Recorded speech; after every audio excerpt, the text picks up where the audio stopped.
Wake up and welcome to another episode here for the Funky Pod, Mindful Media and Communication. And today you can see it from, again, the title as always.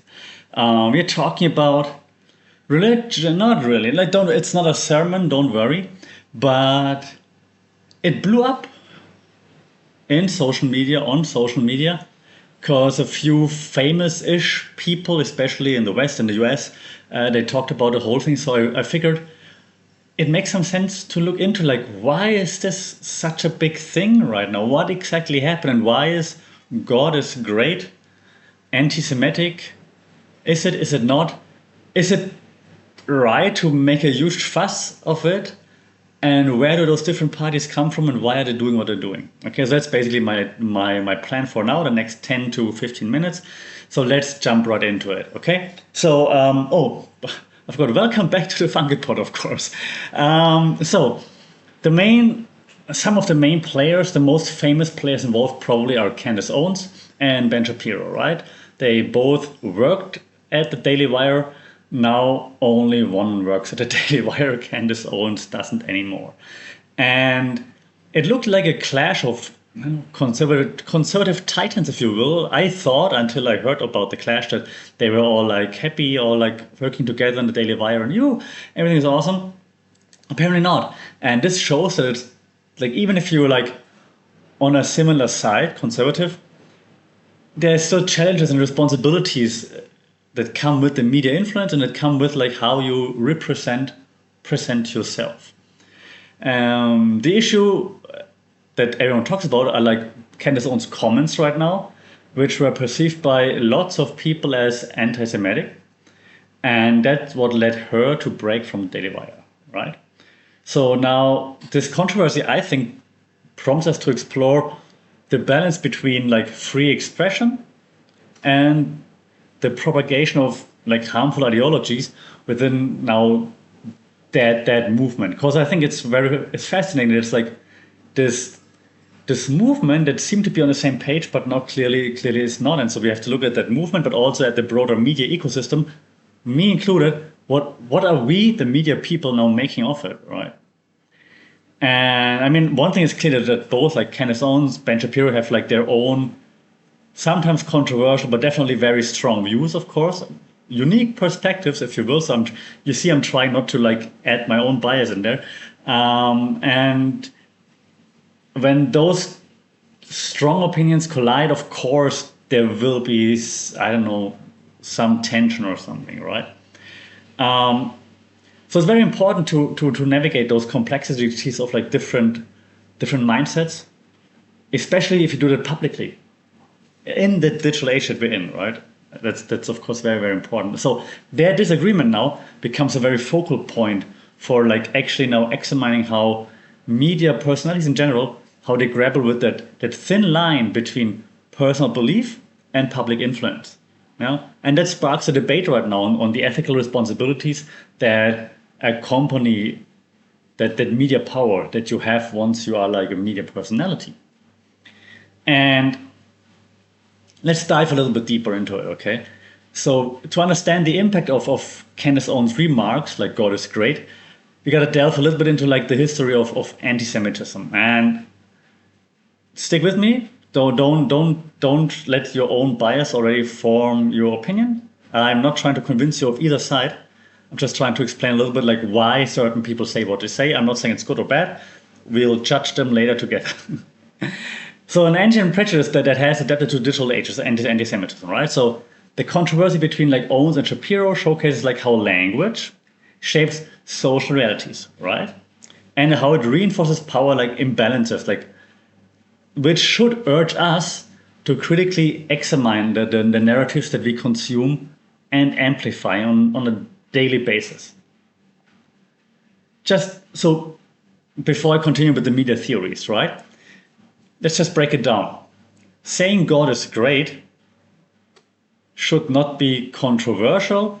I am not Christian anymore. I left the Catholic Church 15 years ago or so. As soon as I was able to leave, I left the Catholic Church.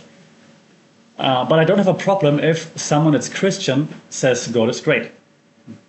Good, power to you.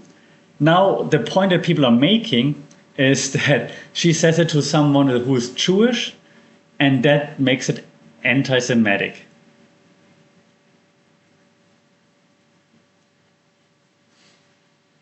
I'm leaving you room to breathe right now to think about it. The point that is being made here, whether or not you agree with it, right? Let's not judge right away, but the point that's being made here is that it always comes down to how you say something. Then there are media people out there that say like, well, a shovel per se is not a murder instrument, but you can still kill someone with a shovel. It's like God is great, it's not nothing bad per se, but the way you say it and to who you say it to, that changes then how it's perceived. Yeah, not wrong. Doesn't mean it applies to everything though, and doesn't mean that. How do I say? It's really hard to not like let my own opinion influence. It's my own podcast. Let me add my opinion. Both sides are children. That's my own opinion. I will go back to the media theory part in a second, to the more academic part, I promise. But both sides are children. They both know what they're doing. They're media personalities. They work in the media. They've been working with the media in the media for ages. They know exactly what they're doing. Candace Owens knows what she's doing, and then when she doubled down on the God is great, she knew exactly what's going to happen, and she wanted that. Ben-Shapiro and all the people on his side, they also know exactly what they're doing. They just got their tiny little feelings hurt, both of them, because the other party didn't say, yes, you're right. They're like, oh, I'm going to show you. I'm going to double down, and I'm going to double down calling you out on being an anti-Semitic. And I'm going to double down telling everybody you don't let me have my personal faith and things like this, right? So those are two adult children, and now it's not only two because like they have, of course, their supporters on each side. So it's like lots of grown-up children fighting over what shouldn't be anything to be fought over, from my point of view. Correct me if I'm wrong. Maybe you say no, Candace Owens is an anti-Semite, allegedly, or Ben-Shapiro is whatever. But from my point of view, if you would want that relationship to be mended, if you would want to have worked together, continue to work together, you would not have blown it out of proportion. That's what I'm saying. But back to media theories and to more academic parts and less own opinion, okay? So one theory, and you know we always add some theories here, like one theory that applies here, obviously, one that we talk about a lot, the spiral of silent theory. This theory just illuminates the scenario. It suggests that the fear of isolation may deter, German, you know, individuals from expressing minority views, especially in online platforms, right, where echo chambers and like polarized communities dominate. Yeah, you see like the dominant sentiment. You're like, I don't agree, but I'm not gonna say it now because people are gonna hate on me. Okay, that's the spiral of silent theory. So that Owens-Shapiro's fight argument exemplifies that challenge of contesting those dominant narratives and the risk of then maybe even social exclusion in the conservative media circle if you are against what your group is for example.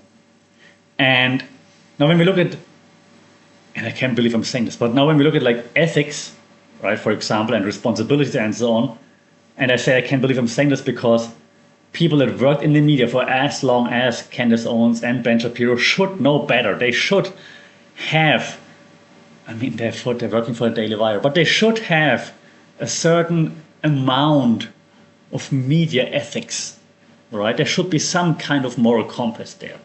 But the whole controversy now raises a question for me, like what's the ethical responsibility of like influencers, media personalities, and the like?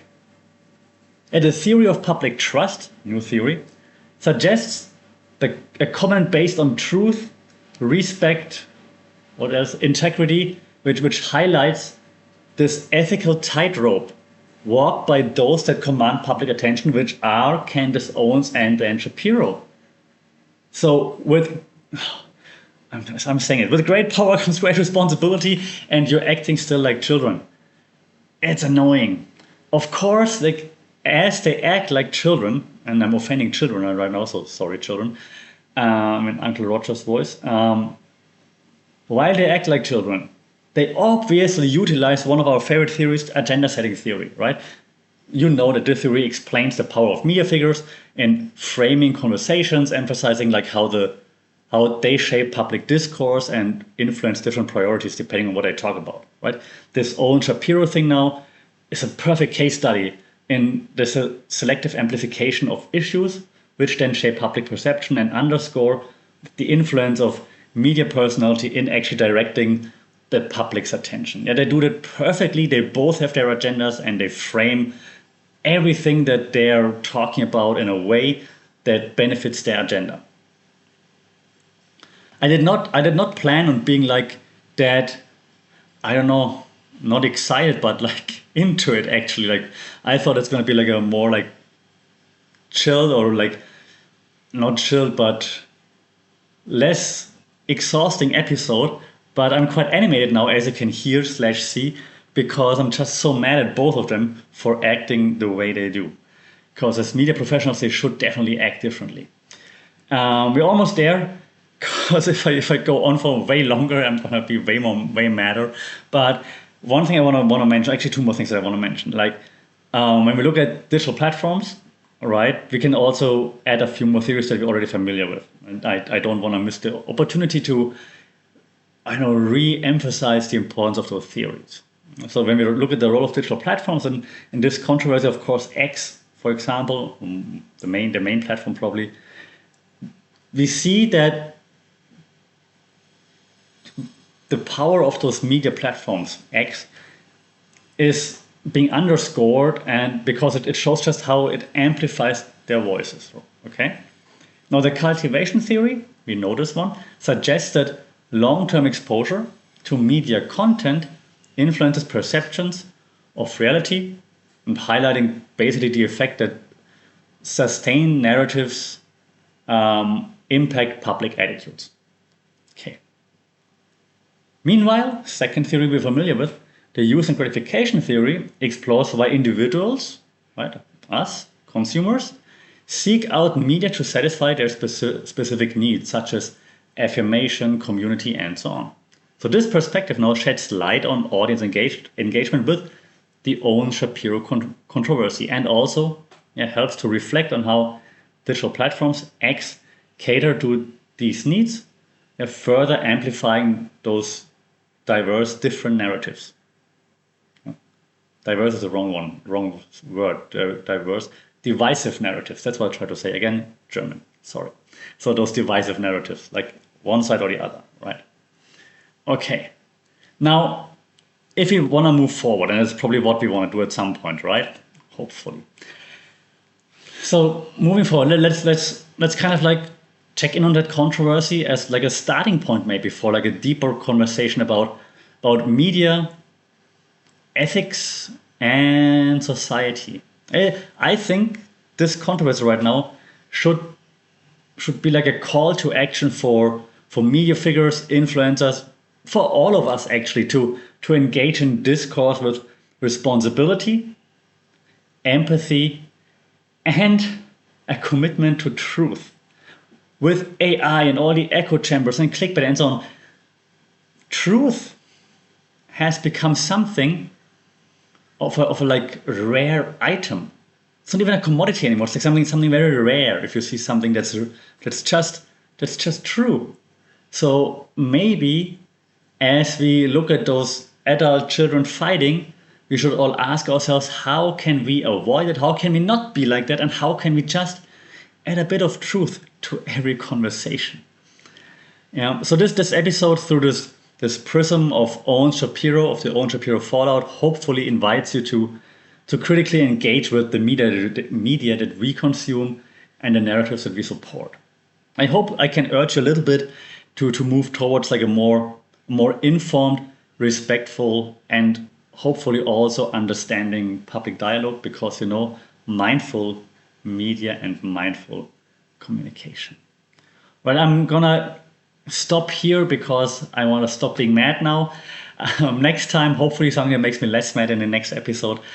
I do want to know what you think about it though. Like, do you think this God is great statement is anti-Semitic, is offensive towards Ben Shapiro, towards Jewish people? Is it not? Do they make like too much out of it? Can the doubling down of Candace Owens, does that then lead to it being offensive? Let me know your thoughts. I'm really curious to hear how you understand this whole issue and what you would do to make the world a better place. Until then, stay safe, take care. Don't forget to like, share, subscribe, and leave a comment if you can. That always helps, that thing that shows us to other people, you know. Yeah, take care, stay safe. We'll talk soon. Sawadee Krap.